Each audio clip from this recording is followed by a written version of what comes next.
বিনা পয়সায় আমি একজন রিক্সা চালক মানুষ, অটো চালাইয়া 3টা ছেলে লেখাপড়া করাইতে আমার খুব কষ্ট হয়েছে।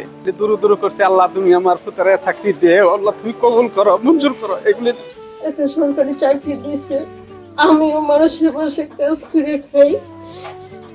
আমার হাজবেন্ড গাড়ি চালায়, আমি আমার ছেলেটাকে একটা কিছু চাইছি, আমি দিতে পারি নাই, কোনো কিছু আমি দিতে পারি নাই।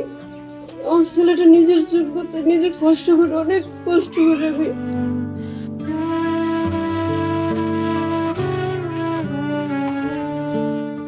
কোনো ধরনের যোগাযোগ কিংবা তদবির নয়, চাকরি পেয়েছেন নিজের যোগ্যতায়। গরিব পরিবারের সন্তান হয়েও চাকরি পাওয়ায় আবেগে আপ্লুত চাকরিপ্রাপ্ত এই নবীন সিপাহী ও তার পরিবার। তার মতো অনেকেই চাকরি পেয়েছেন কোনো ধরনের তদবির ছাড়াই, প্রয়োজন হয়নি ঘুষ কিংবা টাকা প্রদানের। আল্লাহর কাছে আমি শুকরিয়া করছিলাম, নামাজ পড়ে আল্লাহর কাছে দোয়া করছি, আল্লাহ আমার ছেলেটা জানি আল্লাহ একটা পথে দিয়ে টাকায় একটা চাকরি জানি হয়। ওর বাবা অনেক অসুস্থ, আল্লাহ যে মুখের দিকে তাকাইছে আমাদের, আল্লাহর কাছে এটা শুকরিয়া।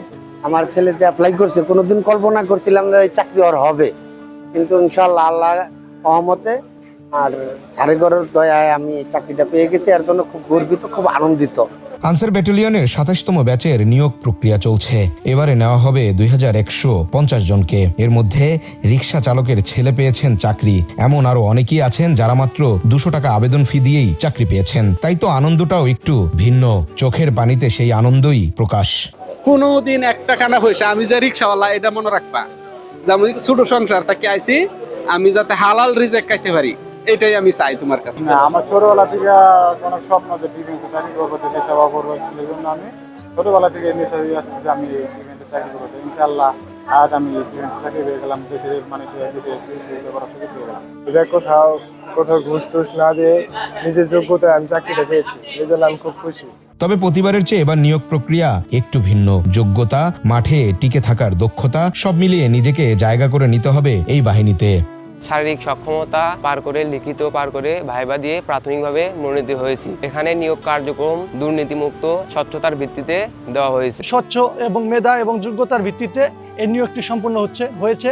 আমি প্রত্যেকটা ইভেন্টে অংশগ্রহণ করে সফলতার সাথে উত্তীর্ণ হয়ে কুড়িগ্রাম জেলা থেকে প্রথম স্থান অধিকার করেছি।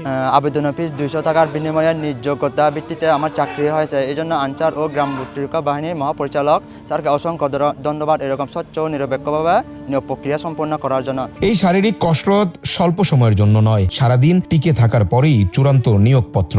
নিয়োগ প্রক্রিয়ার স্বচ্ছতা নিয়ে কথা বলছিলেন উপমহাপরিচালক কর্নেল মোহাম্মদ ফয়সাল আহমেদ ভুইয়া। আপনারা জানেন আমাদের দেশের আপামর জনসাধারণ থেকে, মানে সাধারণ পরিবার থেকে সদস্যরা এখানে তাদের শিক্ষাগত যোগ্যতা নিয়ে পরীক্ষা দিতে আসে। তারা যেন তার উপর সুবিচার পায়, এজন্য আমরা পুরো প্রক্রিয়াটাতে স্বচ্ছতা, জবাবদিহিতা এবং নিরপেক্ষতা শতভাগ নিশ্চিত করার চেষ্টা জারি রেখেছি। নিয়োগের সব ধরনের সিন্ডিকেট ভেঙে স্বচ্ছতার ভিত্তিতেই নিয়োগ দেওয়া হচ্ছে। এছাড়া নিজস্ব গোয়েন্দার মাধ্যমে শতভাগ দুর্নীতিমুক্ত নিয়োগই মূল লক্ষ্য, এমনটি বলছেন উপমহাপরিচালক।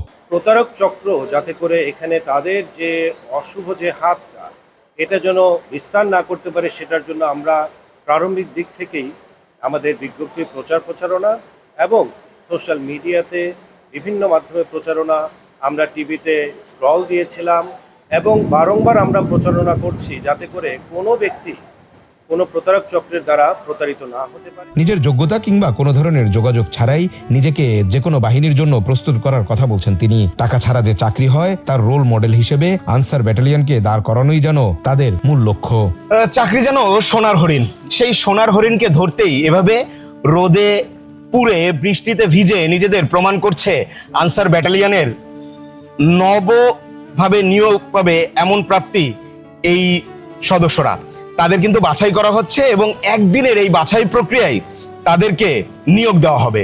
এখানে কোনো তদবির বা টাকা পয়সা নয়, নিজেদেরকে প্রমাণ করছে নিজেদের যোগ্যতা দিয়ে। ঠিক এভাবেই দেশ পুনর্গঠন হবে, এমনটি চাওয়া সকলের। মৃদুল ইসলাম, উইকলি ইনকিলাব, গাজীপুর, শফিপুর।